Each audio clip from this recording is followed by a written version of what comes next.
Hello again. So now let's talk about the examination and the workup for pelvic organ prolapse. See, this is the key. The most important thing of examination is standing up. So as you can see, this is a 16th century slide of this French physician examining for prolapse in a patient. Without standing up, you really cannot get the full picture. So I always do this examination. I have a headlight there, so I'm having the patient prop one leg up and I'm looking at the vagina as she's straining down. So this is the most accurate way of examining, even though I have to sort of bend and potentially break my back, but it is very important to make the right diagnosis than worry about my back.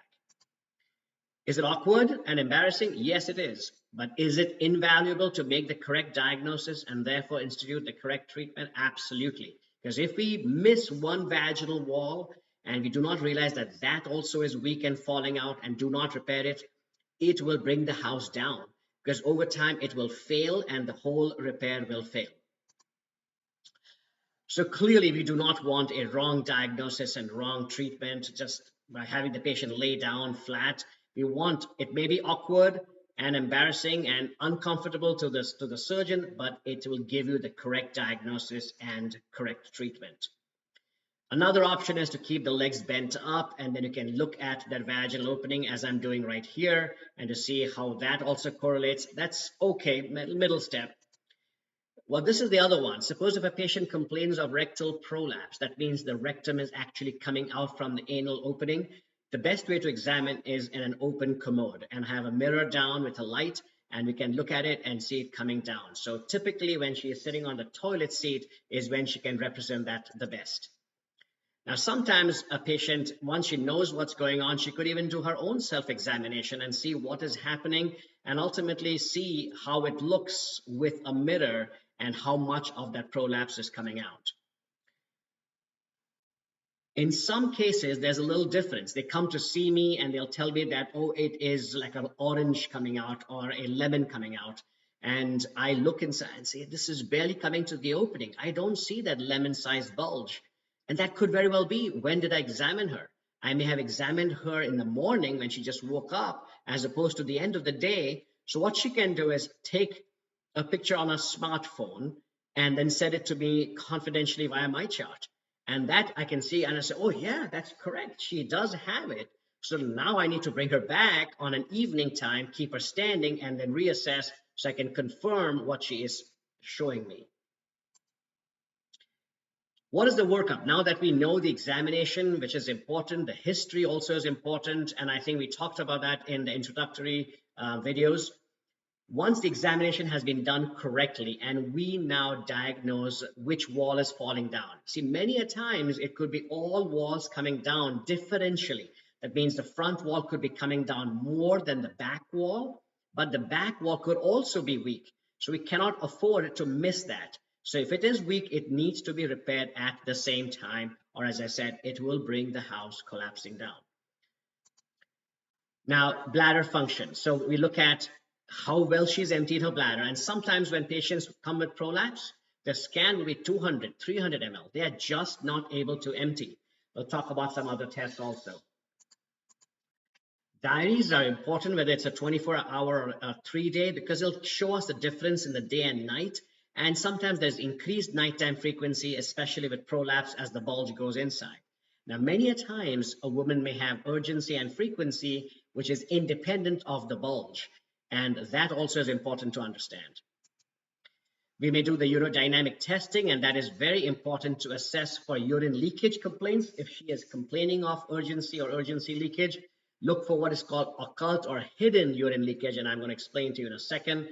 And also see whether she is able to empty her bladder or not. I had a patient just last week who had a big prolapse, and she literally, when she sat down to empty her bladder, she had to put her hand in to push the bulge inside so that she could empty. Without that, she just cannot empty her bladder.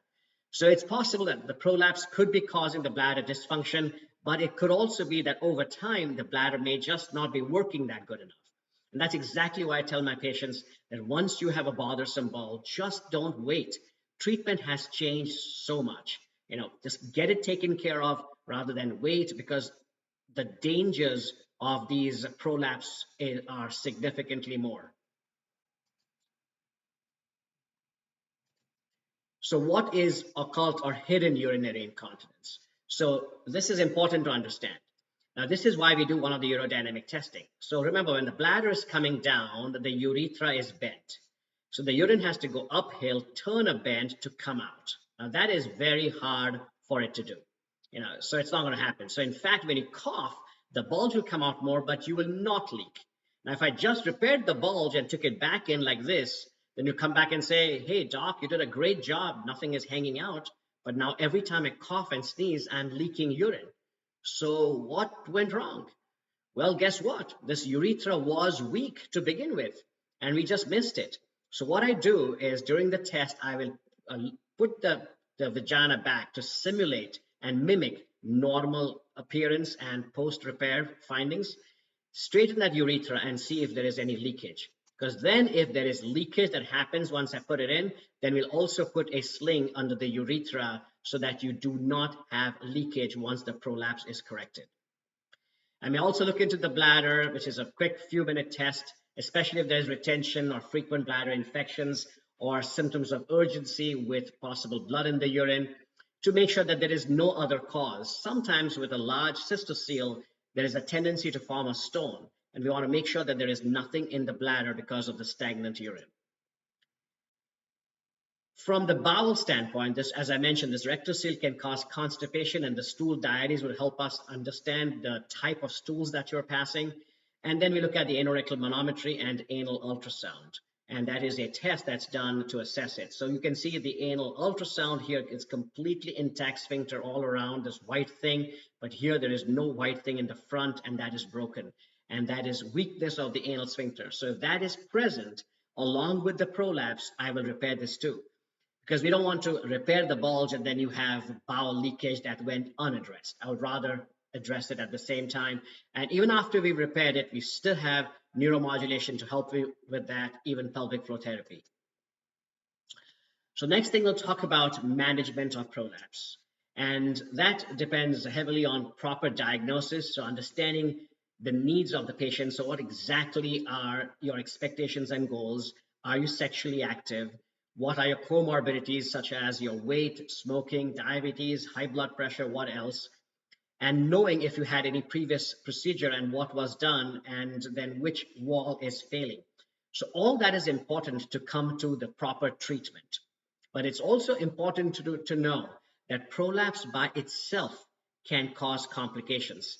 So don't ignore the prolapse. And I'll talk about that too. What can happen if you let the prolapse be and did nothing about it? So we'll talk in a few minutes about that. Thank you.